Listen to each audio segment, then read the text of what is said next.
नमस्ते, मेरा नाम आयुष शुक्ला है और आपने देखना शुरू कर दिया है पेप्टिक टाइम मध्य प्रदेश समाचार। यह है हमारा मध्य प्रदेश की रोचक, जरूरी और वायरल खबरों का शो भोपाल डायरी, सीधे राजधानी भोपाल स्टूडियो से।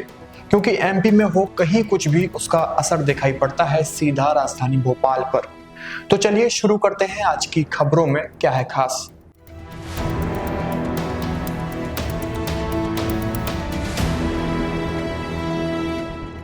इंदौर के ब्रिलियंट कन्वेंशन सेंटर में रविवार को एमपी टेक ग्रोथ कॉन्क्लेव 2025 का आयोजन हुआ।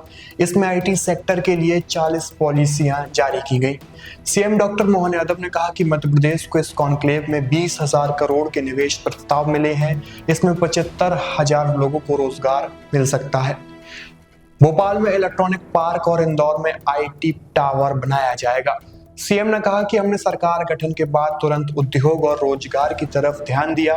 हम छोटे छोटे स्थान पर भी उद्योगपति को ले गए। हमारे पास जमीन कम पड़ रही है, प्रोजेक्ट मांगने वाले ज्यादा आ रहे हैं। प्रदेश में आज की स्थिति में 6 आईटी पार्क हैं।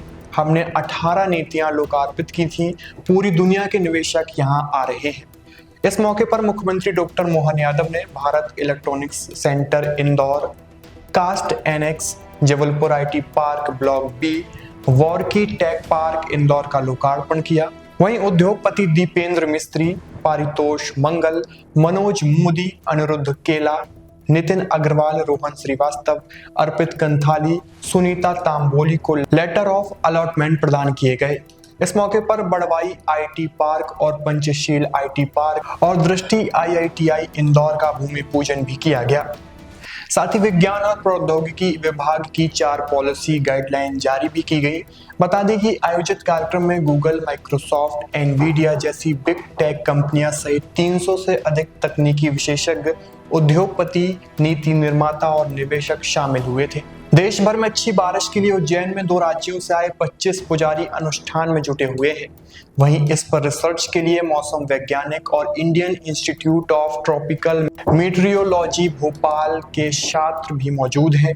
वे अपने अपने बड़े बड़े इंस्ट्रूमेंट्स के जरिए यज्ञ में उठने वाली ज्वाला से निकलने वाले पार्टिकल्स की जांच पड़ताल भी कर रहे हैं।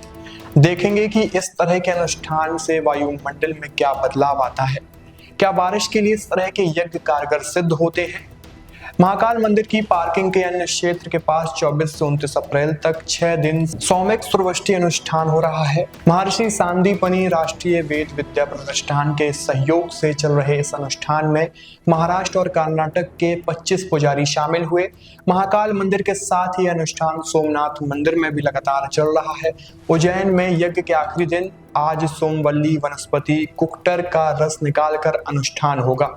यह अनुष्ठान पिछले साल भी प्रायोगिक तौर पर महाकाल मंदिर में किया गया था। उज्जैन में पहली बार ऐसा हो रहा है कि किसी अनुष्ठान का मौसम विभाग, आईएमडी के वैज्ञानिकों की टीम और आईआईटीएम से जुड़े 10 स्टूडेंट्स रिसर्च कर रहे हैं। भोपाल के भारत टॉकीज चौराहे के पास सोमवार को हाई वोल्टेज ड्रामा देखने को मिला। नशे की हालत में एक युवक मोबाइल टावर पर चढ़ गया। टावर की ऊंचाई लगभग 80 फीट थी। जब लोगों की नजर उस पर पड़ी तो वे हैरान रह गए। करीब 1 घंटे तक वह टावर पर चढ़ा रहा और वहां लोगों की भीड़ जमा हो गई। इसके बाद पुलिस को सूचना दी गई। मौके पर पहुंची पुलिस और नगर निगम की टीम ने युवक को रेस्क्यू किया। मंगलवारा थाना के टीआई अजय सोनी के मुताबिक युवक सुलोचन के नशे में था। उसकी पहचान राजू निवासी मंगलवारा के तौर पर हुई। पुलिस को उसके पास से सुलोचन भी बरामद हुआ है। टावर पर चढ़े इस युवक का वीडियो भी सोशल मीडिया पर जमकर वायरल हो रहा है। जम्मू कश्मीर के पहलगांव में मंगलवार 22 अप्रैल को पर्यटकों पर हुए आतंकी हमले के बाद केंद्रीय गृह मंत्रालय ने शॉर्ट टर्म वीजा पर भारत आए परिवारों को वापस पाकिस्तान भेजने के आदेश दिए हैं। सोमवार को इंदौर में ऐसे 3 लोगों को नोटिस दिया गया है। वहीं जबलपुर में 50 पाकिस्तानी नागरिकों को नोटिस जारी किया गया है। इन्हें कल तक भारत छोड़ना होगा। सीएम डॉक्टर मोहन यादव ने भी कहा था कि ऐसे लोगों को चुन चुनकर पाकिस्तान भेजा जाएगा। इससे पहले भोपाल में रविवार को 3 लोगों को नोटिस दिया गया था। बता दें कि सरकार ने 23 अप्रैल को पाकिस्तानी नागरिकों के 14 कैटेगरी के वीजा रद्द कर दिए थे। इसमें मेडिकल वीजा को छोड़कर बाकी अन्य 13 कैटेगरी के वीजा धारकों को 27 अप्रैल यानी रविवार तक भारत छोड़ने का आदेश दिया गया था। इसके बाद एमपी में 228 पाकिस्तानी नागरिकों को चिन्हित किया गया था। इंदौर पुलिस ने बताया कि यहाँ ऐसे 3 लोगों को चिन्हित किया गया है। पुलिस उन्हें पाकिस्तान भेज रही है। पाकिस्तान से एक भी नागरिक मेडिकल वीजा पर इंदौर नहीं आया। पुलिस का कहना है कि यहाँ पाकिस्तान की कई लड़कियां शादी करके आई हैं और इंदौर में ही रह रही हैं। जिनके पास लॉन्ग टर्म वीजा है उन्हें परेशान होने की जरूरत नहीं है। श्योपुर जिले में सोमवार को दबंगों ने दलित युवक के शव का अंतिम संस्कार करने से रोक दिया। इसके बाद शव को सड़क पर रखकर पत्थरबाजी भी हुई। मौके पर विजयपुर एसडीएम अभिषेक मिश्रा भी पहुंचे। मामला लीलता गांव का है। गांव का जगदीश जाटव बेंगलुरु में प्राइवेट नौकरी का काम करता था। सड़क हादसे में 5 दिन पहले उसकी मौत हो गई थी। सोमवार सुबह करीब 10 बजे शव गांव लाया गया। इसके बाद दोपहर करीब 1 बजे शव को अंतिम संस्कार के लिए ले जाने लगे। आरोप है कि इस पर रावत समाज के लोगों ने आपत्ति जताई। इसके बाद सड़क पर शव रखकर विवाद शुरू हो गया। आक्रोशित परिजनों और ग्रामीणों ने चक्का जाम कर दिया। कलेक्टर अर्पिता वर्मा का कहना है कि अभी हालात सामान्य नहीं हुए हैं। वहां शांति व्यवस्था बनाने की कोशिश लगातार की जा रही है। महिलाएं बोली कि हमारे पास शमशान की जगह नहीं है।